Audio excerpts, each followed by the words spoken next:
Hey guys, the Fire Dragon here, and welcome. What was that? Claire Fire Dragon here. What the heck am I talking like this? Well, anyways, welcome back to Locked Heart. I just want to play my Otome games. I was just playing Amnesia, and I'm like, I need my Otome game love. So, where were we?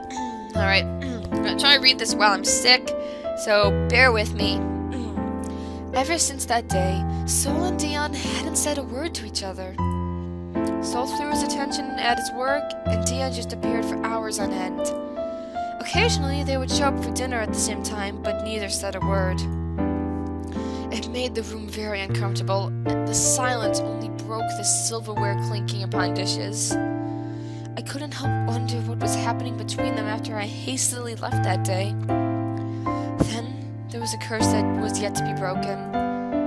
I'm so confused.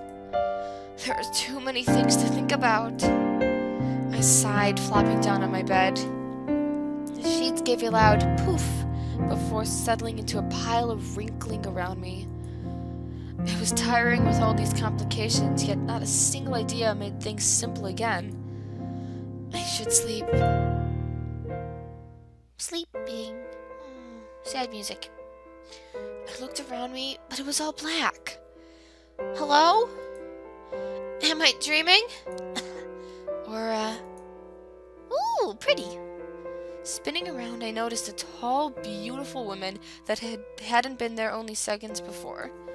Her long blonde hair shimmered, and her hazel eyes sparkled. Well, I don't see her eyes, but sure, hazel eyes. She looked young, but I could tell she was many years old. Her body was covered in a ragged cloak and old clothes that didn't suit her beauty at all. Just to be sure, I pinched my arm. It didn't hurt. Hello, Aura. Do you know who I am? I shook my head. I did not recognize this woman at all. She got a little bear right there. Do you see that? Do you see the little tiny bear? Try, dear. I'm sure you'll think of the answer. I tried to think of who she might be. As I stared at her, I noticed a few teddy bear charms hanging off the belt. See? I was right. That had peeked from beneath the cloak. They looked very familiar. Could you be? She nodded, seeming to read my thoughts. Yes, that is right. I am the toy maker that came to the deluxe mansion 7 years ago. I apologize for seeming rude, but I'm just not sure why you are here in my dream. The toy maker giggled, her face gentle with understanding. Somehow she wasn't evil as I thought I would have imagined. I came because I wanted to speak to you about the curse. I'm sure you heard the story of why I placed this curse. You wanted to punish the Lord Deluxe for his cruelty. Yes. He was a very cruel man, even to his own flesh and blood. I knew because I had been watching them even before I came that day. Lord Deluxe had such amazing children, each special in their own way, and yet he closed the blinds. He chose to bind their wings instead of let them fly. In the middle child had so much imagination and creativity left in him. It shined so brightly in his eyes when he smiled. I couldn't agree more. Sol was an amazing designer. But the only time I've ever seen him genuinely smile is when he talks about his design and clothing. Yeah. I hoped that losing his status would have all those important I hoped that losing his status and having all those important to him reduced to childhood toys would teach him to appreciate what he had. I pressed my fingers together and sighed. Her pretty features crimpled with disappointment. Sadly, I was wrong. Can you tell me why Gold didn't change back like everyone else? How can the curse be broken? I was worried Lord Deluxe may not have a change of heart, so I created a second lock with Gold's heart. Second key with gold. Oopsie. Lock, heart, key, same thing. toy maker pointed at my chest. I felt a strange warmth, like a small heartbeat against mine. Surprised, I reached into my shirt and pulled out the locket my mother gave me so long ago. My locket? That locket used to belong to Gold Deluxe. She gave it to your mother as a gift. Your mother was a kind woman. I didn't curse her like the others. Instead, I sent her home with Gold's heart in the locket. I erased all her memories of working for the Deluxe, leaving only a message that must be returned to someone someday. Wait, Gold's heart is in my locket? I quickly took it off and in my hands. Within my palms, I felt that same warm heartbeat. I was supposed to send your mother back when Lord Deluxe died, but Rua, she wasn't in the good health that time. My heart ached upon remembering how once healthy and cheerful my mother was plagued by a terrible illness over a year ago. I'm sorry for what happened to Rua. I remember my mother used to tell me that stories about how much she loved her previous work. That she wished she could introduce me to the wonderful children she cooked for. I never knew she was working for the Deluxe family, but now what do I do? I'll definitely find a way, but now, I know what I'll do. I'll definitely find a way to save them. So please, tell me how to break the curse. Aura, this is why I came to you. Something has happened with the curse. I looked away from my locket and stared at the toy maker, confused. Her pretty features were full of concern. What do you mean? The curse was supposed to break if the locket came within the same room as Gold, as you noticed. Everyone else turned back. However, the toy maker tipped her head at her hands. Look at your locket. What do you see? I hesitated, not sure what she expected me to see, but as I did look as she asked. Oh, it has more rust on it. Yes, you see, Aura, Gold is a pure metal. Waving a slender hand in the shape of a symbol, the toy maker created a faint image of Gold. I knew it was her only because I've seen her picture of her in her room. That locket is made of pure gold. It may have tarnished over time, but it should not have rusted. Gold gave me a bright smile before fading away. I held the locket close to my chest.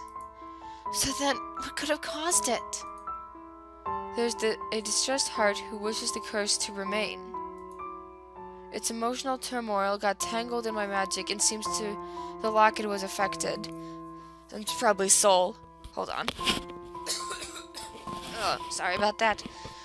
Until that heart is healed, the rust on the locket will not clear and it will remain sealed.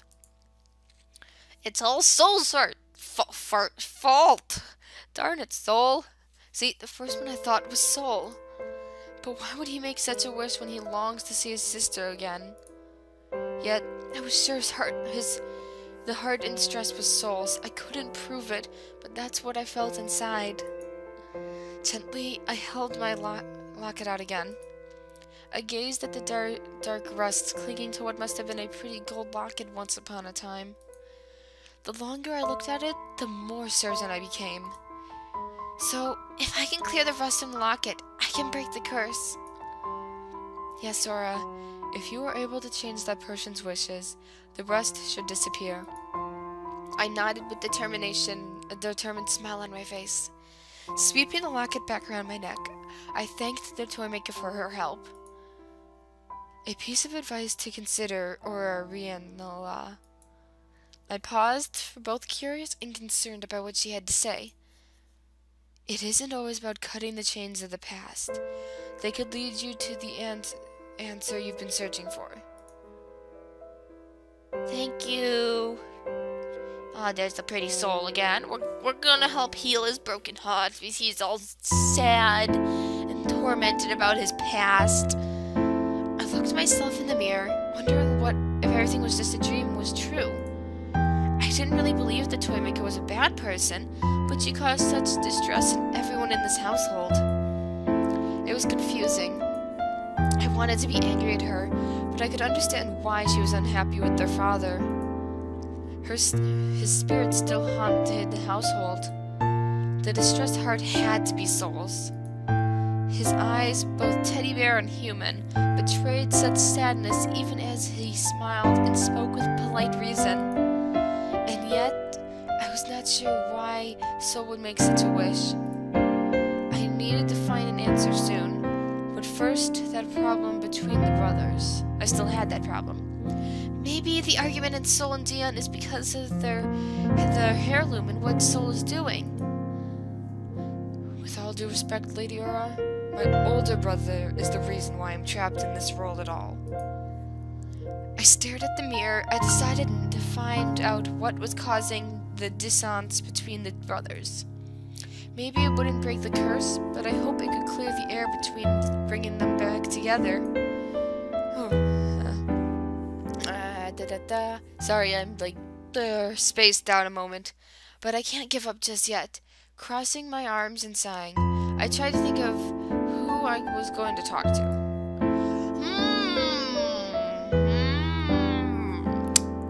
Okay, we're going to save. I'm going to save over this one. Yes, okay, go back. Hello? Okay. Okay, we could talk with Soul, but I feel like he's just not gonna tell us. We could talk with Dion, since he was supposed to be the original. Well. I'm gonna go with Dion, just because he's the oldest, and no. Hard choice. Always plagues me with the hard choices, isn't it? I really don't think Soul's gonna tell us, though. If we go to Dion, we can find out why he was not picked by his father to be the loom. So let's go with the heirloom. Yeah, see? Since Dion was the oldest sibling, it made sense to try and talk to him. He knew more about the Deluxe family expectations than I did, so he could offer context. Hopefully, he would offer it that I was missing. That, and Dion was one who said he missed the old Soul. Dion did come off as irresponsible in a lot of ways, but I felt in my heart that he was genuinely cared for his little brother. Maybe if we worked together, we could help set Soul free. The trouble was, I hadn't the slightest idea where Dion was hiding. He had gotten better at disappearing since their argument, so trying to find him was a daunting task. After half an hour of searching, I still... I'm yawning. Oh my. Sorry. I was still no closer to any answers. I tried his room and the library, facing royal scowls and instance that Dion wasn't here, and he wasn't in the garden or Gold's room. Discouraged, I sat down on the stairs, trying to think of where to go next. Before I had the chance, I saw Lily dashing through the hall. She looked distraught. Lily, what's wrong? Lily didn't stop, so I ran to catch up with her. Lily? Oh, Miss Aura, it's awful! Prince Soul has a high fever! No! Royal just found him unconscious in his room. No, not Soul! I'm sorry, I should have gone to visit you! I want to go back! No! I must stay loyal to my choices! Hard choices! I felt cold pierce my heart at the news. I ran with Lily, neither of us saying another word. I'm sorry, but I must stay loyal to my choices. I'm so sorry. I'm sorry. Soul remained asleep for almost a day. Everyone agreed that his lack of sleep and his working nonstop was the cause of this fever. I stayed by Soul's side for most of it, leaving only to make a quick meal for everyone. Gingerly moving the cloth on his forehead, I held my fingers to Soul's cheek. His temperature still seemed high, but his skin was no longer hot to touch. I breathed a sigh of relief and finished changing his cloth. How is he? I was so busy tending to Soul that I didn't notice Lily had come in. He still has a high fever, but it seems that he's better than before. Lily looked at Sol with a sad expression. Prince Sol? This is the first time I've seen him like this. Her eyes began to shimmer with tears. She quickly wiped them away. Miss Aura, please stay with him for this pain. Please save him from his pain. Lily. I don't know why, but I can feel it in my heart. I know you're the one who can make him feel better again. I could only smile at her. I wanted to tell her I wanted to save Sol as much as she wanted. I wanted to tell her I wanted to save Sol as much as she wanted me to. Too many wanteds. But I was no more useful than I'd been since coming to the mansion. We'll be outside if you need us. Thank you. And Miss Aura? I'm entrusting him to you now. Aw, thank you, Lily. That's so sweet. You gave up him for me. I'm also sorry I kind of took him from you by accident. I didn't mean to. I'm sorry. I didn't understand what she meant. I opened my mouth to ask, but Lily already left the room.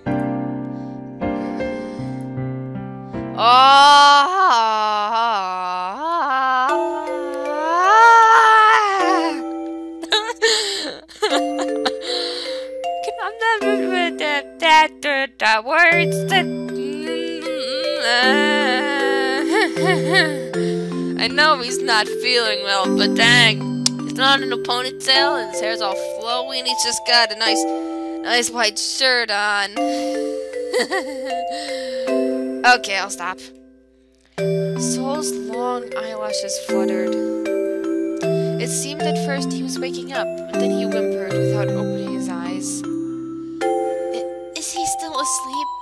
Dreaming, maybe? The answer was then made clear. I don't understand. Sol?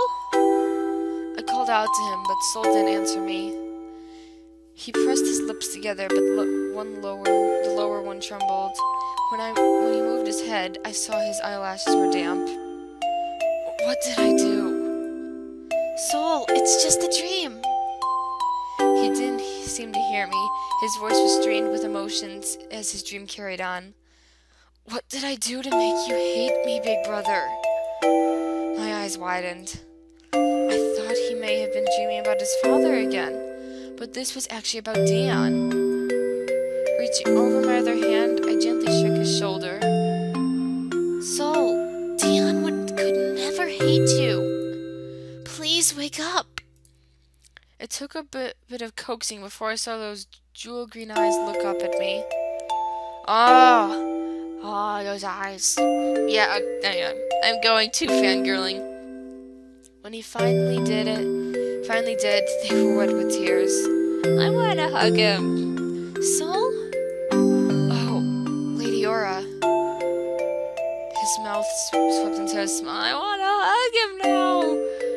I'm gonna start crying soon. This is like making me emotional. Cracked with my exhaustion, yet still sweet. Have you been here long? I nodded, patting his hand before bringing my hands to my lap. The warmth in his gaze made my heart momentarily distracted. Seeing the sadness buried deep in those eyes kept me on track, though. I wanted to ask him about his dream, but I thought it may have upset him more. You gave us a scare, Sol. You need to take better care of yourself. I'm sorry. When I work, I don't have to think about things. My chest tightened when he said that. The weight on his shoulders was immense, but I didn't know how to convince him to share the burden. Sol, I have made some chicken and vegetable soup. You should really eat. I shifted my chair back so I could go retrieve the soup from the kitchen. Before I could stand up, Sol's hand wrapped around mine. I'm fine. Just stay here a little longer. The warmth of his hand clung to my fingers. I hadn't realized how big or gentle his hands were. Well, alright, as long as you eat something soon. was sad like this for a while. I tried not to think about my hands being enveloped in souls, but I knew he just wanted a bit of comfort and didn't let myself assume anything. I tried to bring up the subject of Soul's dreams several times, but the moment I looked at his face, I lost the words. Oh, the face. He stopped crying. That's good. Even though the sadness was seeping through his smile, I could tell Soul was trying to act like everything was fine. Soul, you should really eat something to regain your strength. Maybe you're right, Lady Aura. Soul sighed and closed his eyes. I must be unwell if I think this curse is a good thing. Because during those years, I was only a teddy bear. Now that I'm human again, the weight of my responsibility is back. When the curse ends, I'll have to be the deluxe heir again. You don't have to. Am I being selfish? He smiled. Soul smiled at me, but his shoulders trembled. I knew how much pain he was in. When I finally got the answer to my question, but what was I supposed to do now? That's a nice way to end it, kind of, maybe, majiggy. Okay, we're gonna save at number 10. I'm gonna end it here. I hope you guys are enjoying this. I, for one, am enjoying this because girly fangirling, yeah, guys, and yeah. See you guys next time. Bye.